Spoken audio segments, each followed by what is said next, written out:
नमस्कार, स्वागत है आपका न्यूज़ नशा में। लेकर आया हूँ आपका अपना कार्यक्रम जब सत्य डोलता है तो अशोक वानखेड़े बोलता है।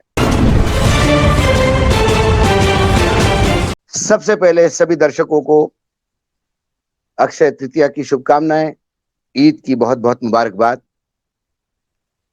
लेकिन फिर आते हैं अपने खबर पे, सत्य डोला कहाँ?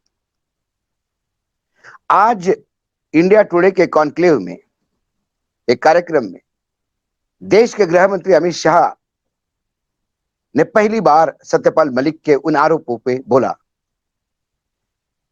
उन्होंने कहा कि सत्यपाल मलिक की विश्वसनीयता पे जनता ने सवाल उठाने चाहिए। जब यह हुआ तब उन्होंने क्यों नहीं कहा, उनकी अंतरात्मा इतनी देर से क्यों जागी?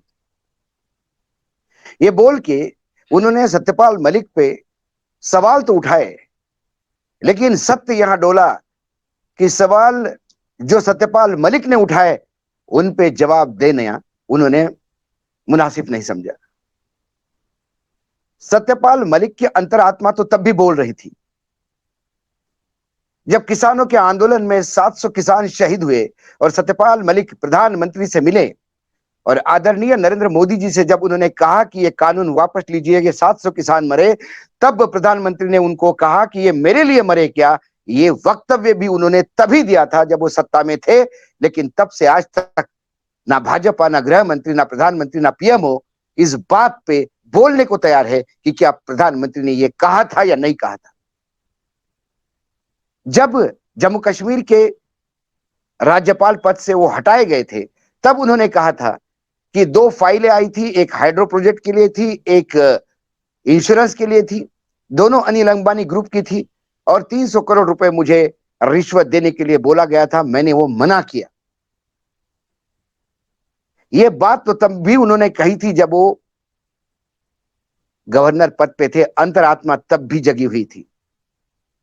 सत्य तब भी उन्होंने बोला था, लेकिन गृह मंत्री अमित शाह जो कह रहे हैं कि उनकी अंतरात्मा कहां गई थी, आज सवाल उठता है कि अंतरात्मा सरकार की कहां गई है कि तब इतना बड़ा आरोप गवर्नर साहब लगा रहे थे और राज्यपाल तब भी बने हुए थे, लेकिन उसका जवाब देना मुनासिब नहीं समझा।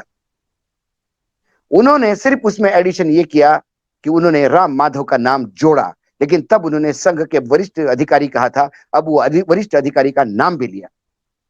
ऐसे में राम माधव को तो सीबीआई की नोटिस नहीं जाती, लेकिन सीबीआई का नोटिस जो जाता है वो सत्यपाल मलिक को जाता है। सत्य यहां डोलता है। उन्होंने कहा कि सत्ता से निकलने के बाद वो बोलने लगे हैं, सवाल पूछना चाहिए तब क्यों नहीं बोला।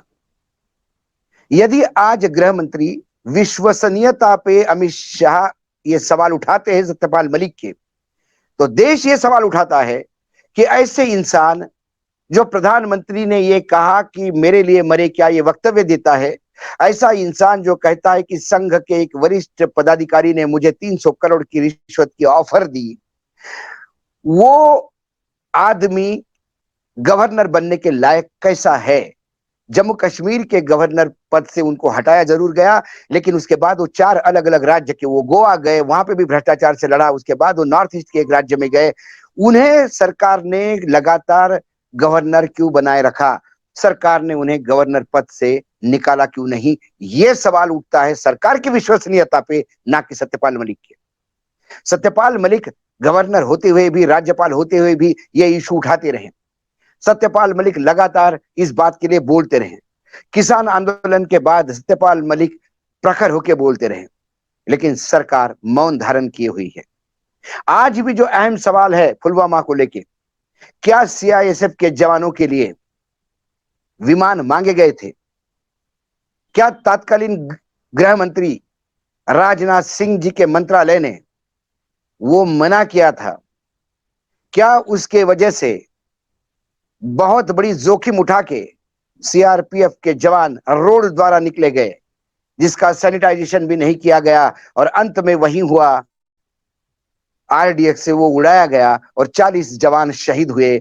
क्या गृह मंत्री ये बताने का प्रयास करेंगे कि उनके पूर्व गृह मंत्री ने हवाई जहाज क्यों नहीं मुहैया करवाए? क्या इस सवाल का जवाब देना बनता नहीं है? क्या मात्र सवाल जब उठते हैं और सवालों के जवाब नहीं होते तो सवाल उठाने वाले की विश्वसनीयता पे सवाल उठते हैं? और ऐसा करके भारतीय जनता पार्टी या वर्तमान सरकार ये सोचती है कि वो क्लीन चिट लेकर निकल जाएंगे, तो शायद गलत है। गृह मंत्री हास्यास्पद दावा करते हैं कि केंद्र सरकार ने नोटिस नहीं दिया, नोटिस सीबीआई ने दिया। केंद्र सरकार नोटिस कभी नहीं देता। केंद्र सरकार कानून बनाता है, केंद्र सरकार आदेश देता है। नोटिस केंद्र सरकार के अधीन जांच एजेंसियां देती है। केंद्र सरकार नोटिस नहीं देगा। यदि वो गवर्नर थे, राज्यपाल थे और राज्यपाल होते हुए उन्होंने रिश्वतखोरी का आरोप लगाया, तब गृह मंत्री ने या राष्ट्रपति हाउस द्वारा अपने राज्यपाल को, क्योंकि उनके अधीन आते हैं, एक नोटिस इशू करना था कि आपने वक्तव्य किस बिना पे किया। तब सरकार क्यों चुप रही? प्रश्न ये है। तब सरकार की अंतरात्मा कहां गई थी, जो अब जागी है कि कहते हैं कि सत्यपाल मलिक की अंतरात्मा के बारे में पूछो। जब सत्यपाल मलिक लगातार किसान आंदोलन का साथ दे रहे थे, तब सरकार ने सत्यपाल मलिक को क्यों नहीं नोटिस दिया? सत्यपाल मलिक का मामला तो इतना बिगड़ गया कि जब खाप पंचायत के लोग उनको मिलने आते हैं और वो उनके लिए भोजन की व्यवस्था करते हैं, तो दिल्ली पुलिस पहुंच जाती है कि ये लोग तुमसे नहीं मिल सकते। क्या किसी शहरी को कोई मिले ना मिले, इस पे भी सवाल उठेगा।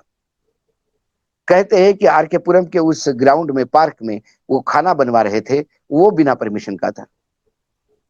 क्या वो इतना बड़ा गुनाह है कि किसानों को पुलिस हिरासत में लिया जाए, किसान नेताओं को? क्या हमारे देश में विपरीत विचारधारा के लिए जरा भी जगह सत्ता पक्ष नहीं छोड़ना चाहता? क्या सत्ता पक्ष सवालों से या तो डरता है या भागना चाहता है, इसलिए रास्ते ढूंढता है? आज देश के सामने अहम सवाल है और वो सवाल सत्यपाल मलिक के सीबीआई नोटिस से नहीं होगा। उस करण थापर के इंटरव्यू में उन्होंने कई रहस्योद्घाटन किया, कई चीजें सामने लाई। उसमें अहम पहलू था पुलवामा का 40 जवानों की शहादत का। उस पर सरकार क्या टिप्पणी कर रही है, सबकी नजरें उसके तरफ है। रिश्वतखोरी के मामले में तो सीबीआई ने नोटिस दे दी, लेकिन उस पुलवामा के मामले में सरकार अभी भी मौन क्यों धारण किए हुए है? यदि गृह मंत्री ये कहते हैं कि वो लोगों के बीच में अफवाह फैला रहे हैं, तो ऐसे इंसान को, जो जनमानस के बीच में अफवाह फैला के सरकार को बदनाम करते हैं, ऐसे आदमी को आपने 4-4 राज्यों का राज्यपाल कैसा नियुक्त किया? तब आपकी अंतरात्मा कहां गई थी? तब आपका सोच विचार कहां गया था? तब आपकी ड्यू इंटेलिजेंस कहां गई थी? या तब कोई एडजस्टमेंट के तहत आप उनको झेल रहे थे? इसके बारे में सरकार को जवाबदेही बनती है। सत्य यहां डोलता है।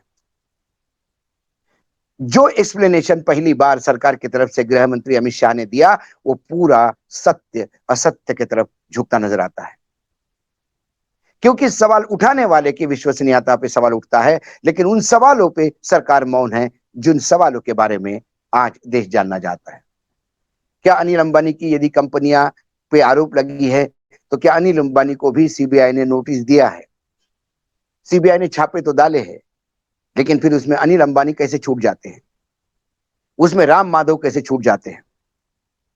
उनमें वो अधिकारी कैसे छूट जाते हैं जो ये फाइलें लेके घूम रहे थे? सिर्फ सत्यपाल मलिक ही क्यों? सवाल ये उठता है। इसलिए लगता है कि कर्नाटक के चुनाव मुंह पे है।